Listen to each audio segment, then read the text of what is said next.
আসসালামু আলাইকুম ওয়া রাহমাতুল্লাহি ওয়া বারাকাতুহু। সাল্লাল্লাহু আলা নবিয়িল উম্মি ওয়া আলিহি ওয়া সাল্লাল্লাহু আলাইহি ওয়া সাল্লামা সালাতু ওয়া সালামান আলাইকা ইয়া রাসূলুল্লাহ।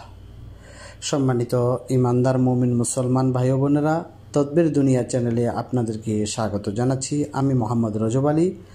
আজ আপনাদেরকে জানাবো যে সকল জিন রোগীর শরীরে হাঁটাচলা করে তাকে কিভাবে মেরে ফেলা যায় সেই তদবির সম্পর্কে আজকে আপনাদেরকে জানাবো। তবে তার আগে বলে রাখি, আপনি যদি আজ প্রথম আমার চ্যানেলটি দেখে থাকেন তাহলে চ্যানেলটিকে সাবস্ক্রাইব করে দিন, পাশে থাকা বেল আইকনটি বাজিয়ে দিন এবং অল সিলেক্ট করে দিন।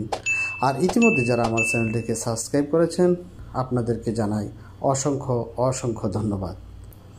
আরেকটি কথা না বললেই নয়, আমি আপনাদের কাছে বিশেষভাবে কৃতজ্ঞতা প্রকাশ করছি যে আমার চ্যানেলটি ইতিমধ্যেই 3000 সাবস্ক্রাইব অতিক্রম করেছি। এটি শুধু আপনাদের ভালোবাসার জন্য। তো যাই হোক, চলুন আমরা কথা না বাড়িয়ে আমাদের আজকের মূল আলোচনায় ফিরে যাই। আমাদের আজকের আলোচনার বিষয়টি হলো, যে সমস্ত জিনেরা রোগীর শরীরে হাঁটাচলা করে বিড়বিড় করে চলতে থাকে, এক অংশ থেকে আরেক অংশে যাতায়াত করতে থাকে, যে সমস্ত জিনগুলাকে হাজিরও করা যায় না, তাদের জবানবন্দি নেওয়া যায় না, কিন্তু তারা শরীরে অবস্থান করে থাকে, তারা বিড়বিড় করে চলতে থাকে, কি যেন পিঁপড়ার মতন শরীরে হাঁটতেছে। এই সমস্ত জিনগুলাকে আপনারা কিভাবে মেরে ফেলবেন সেই তদবিরটি আজ আপনাদেরকে জানিয়ে দেব। এই তদবিরটি করতে হলে আপনাকে যে কাজটি করতে হবে, আমার চ্যানেলের মধ্যে অসংখ্য জিনকে তাড়ানোর জন্য কিংবা জিনকে মেরে ফেলার জন্য অনেক তদবির রয়েছে। এমন ধরনের শক্তিশালী তদবিরগুলো প্রয়োগ করতে হবে। পাশাপাশি যে কাজটি সহজ একটি কাজ, যে কাজটি করলে জিনেরা শরীরের মধ্যে আর লুকিয়ে থাকতে পারবে না। হয় সে পালিয়ে যেতে বাধ্য হবে, না হয় সে জলে ফুরে মরে যাবে। এই জিনগুলোকে মেরে ফেলার জন্য যে সমস্ত জিনগুলা সমস্ত শরীরের মধ্যে হাঁটাচলা করে রোগীকে অসংখ্য যন্ত্রণা দিয়ে থাকে, যেভাবে পিঁপড়া শরীরের মধ্যে এক অংশ থেকে অন্য অংশে হেঁটে যায়, ঠিক এমনভাবে এই জিনগুলোও শরীরের বিভিন্ন অংশে চলাফেরা করে। এতে করে রোগী প্রচণ্ড কষ্ট অনুভব করতে থাকে। তাকে ডাক্তারের কাছে নিয়ে গেলেও তার কোনো রোগ ধরা পড়বে না, কিংবা কোনো কবিরাজের কাছে নিলেও সে যে জিন্নাতের রোগী সেটাও শনাক্ত করতে পারে না। এমন কিছু রোগী রয়েছে। তো যাদের শরীরে এই সমস্ত জিনগুলা প্রত্যেকটা অঙ্গ প্রত্যঙ্গের মধ্যে হাঁটাচলা করে, তাদের জন্য সহজ একটি টেকনিক, সহজ একটি টোটকা আজকে আপনাদেরকে বলে দিচ্ছি। আপনাকে যে কাজটি করতে হবে, 1 কাপ পরিমাণ পানি নেবেন। পানি নেওয়ার পরে এর মধ্যে কিছু লেবুর রস দিবেন। ধরেন এক চামচ পরিমাণ আপনি লেবুর রস মিক্স করলেন ওই পানিটার সাথে।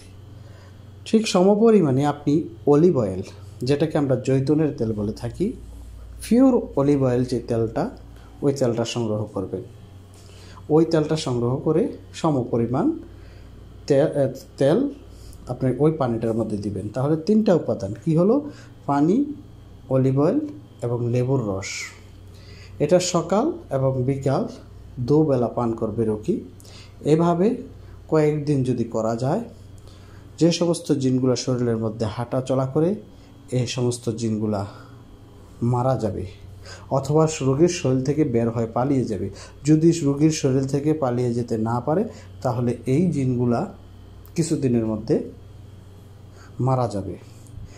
তো সম্মানিত ইমানদার মুমিন মুসলমান ভাই বোনেরা, আপনারা এই সমস্ত রোগী বা এই সমস্ত রোগী যারা আক্রান্ত হয়ে আছেন, আপনারা এই পদ্ধতিটি অবলম্বন করলে আমি মহান আল্লাহ তাআলার কাছে আশাবাদী, আপনার শরীরে ওই জিনটা লুকিয়ে থাকতে পারবে না বা কষ্ট দিতে পারবে না। ইনশাআল্লাহ ইনশাআল্লাহ মহান আল্লাহ পাকের উপর পূর্ণ আস্থা বিশ্বাস রেখে আপনারা জিনের যে শক্তিশালী তদবিরগুলো রয়েছে, আমার চ্যানেলে অসংখ্য তদবির রয়েছে, আপনারা দেখে নিতে পারেন।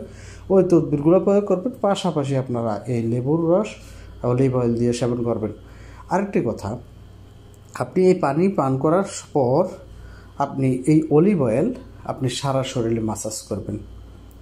যদি সম্ভব হয় প্রয়োজনে 33 আয়াত পাঠ করেও ওই অলিভ অয়েলের মধ্যে ফু দিয়ে আপনারা ওই অলিভ অয়েলটা শরীরে মাসাজ করবেন, অথবা 33 আয়াত না পড়লেও কোনো সমস্যা নেই, শুধু অলিভ অয়েলটা শরীরের মধ্যে মাসাজ করবেন আর পাশাপাশি পানির সাথে মিশিয়ে খাবেন।